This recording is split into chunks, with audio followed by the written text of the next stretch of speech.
I got so much motherfucking design on right now. Break it down, bring it back, make it clap. I got 3 old thoughts, new guap, wear that dick. Bitches on my line, and you know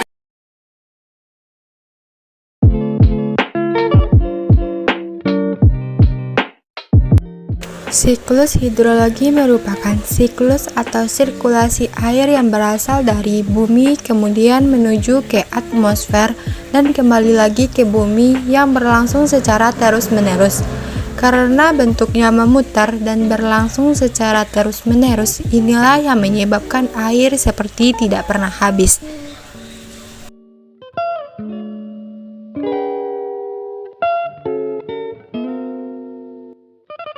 Pada suatu saat, karena adanya pemanasan oleh sinar matahari, maka air yang ada di laut itu akan menguap melalui proses yang namanya evaporasi. Apa itu evaporasi? Jadi, evaporasi adalah peristiwa berubahnya air yang ada di permukaan bumi menjadi uap air dan naik ke lapisan atmosfer. Evaporasi itu sendiri terjadi karena temperatur yang cukup tinggi sehingga molekul air yang ada di permukaan memperoleh energi yang cukup untuk memisahkan diri dari air yang ada di permukaan. Kemudian, penguapan juga terjadi pada tumbuhan atau jasad hidup yang kita kenal sebagai transpirasi. Nah, transpirasi itu adalah penguapan. Tapi penguapannya terjadi dari jaringan hidup berupa tanaman yang terletak di atas permukaan tanah. Proses transpirasi ini terjadi akibat penguapan air tanah yang diserap akar tumbuhan, kemudian dialirkan melalui batang hingga sampai permukaan daun, lalu menguap ke atmosfer. Faktor yang mempengaruhi transpirasi adalah suhu, pergerakan angin, kelembaban udara, kelembaban tanah, dan jenis tanaman. Ketika proses penguapan yang terjadi pada air laut dan yang terjadi pada tumbuh-tumbuhan berlangsung bersamaan, maka proses ini dinamakan dengan evapotranspirasi. Faktor yang mempengaruhi tentu saja meningkatnya suhu akibat radiasi matahari dan pergerakan angin serta kelembaban.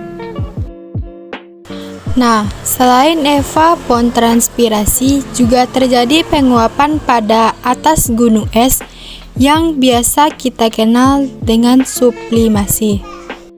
Sublimasi merupakan penguapan yang terjadi di kutub atau puncak gunung, di mana adanya proses perubahan es menjadi uap air tanpa mengalami fase cair terlebih dahulu. Nah, ketika uap-uap air akibat proses evaporasi dan transpirasi tersebut berubah menjadi uap-uap air, maka pada suatu ketinggian tertentu, maka uap-uap air itu akan mengalami kondensasi atau pengembunan.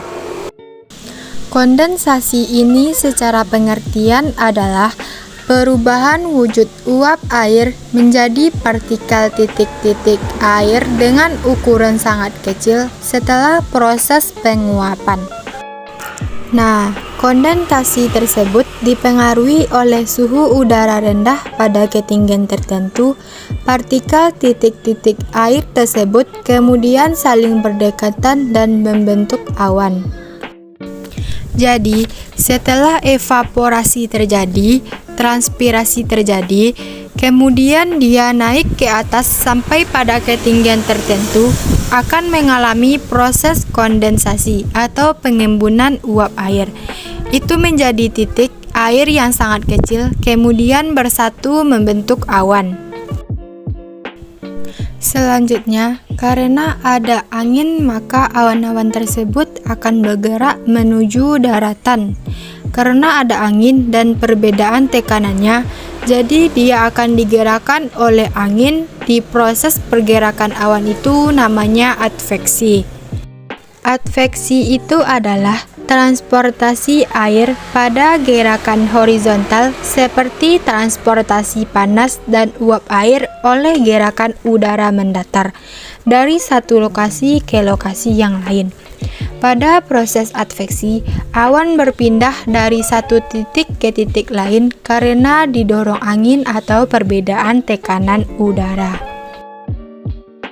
Kemudian, pada suatu saat ketika uap awan-awan itu sudah berkumpul dan mencapai titik jenuhnya, maka akan terjadilah yang namanya presipitasi.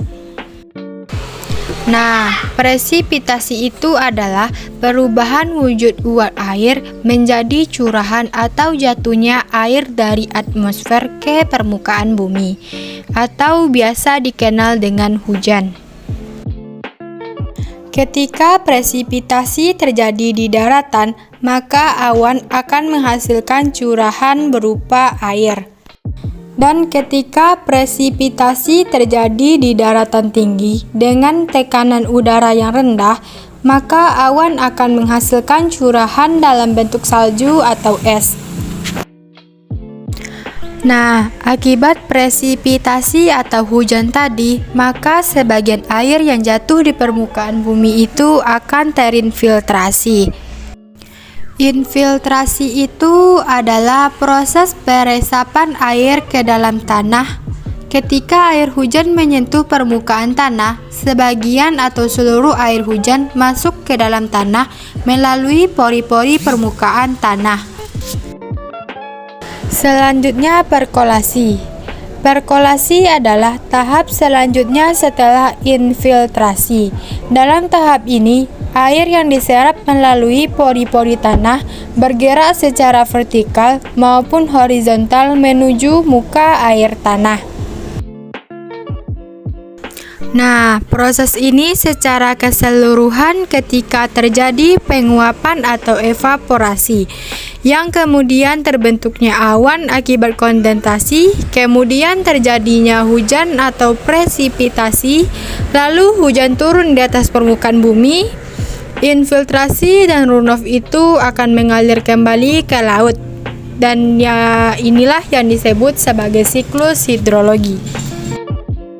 Siklus atau daur hidrologi ini akan berlangsung secara terus-menerus yang mengakibatkan air di permukaan bumi tidak akan pernah berkurang.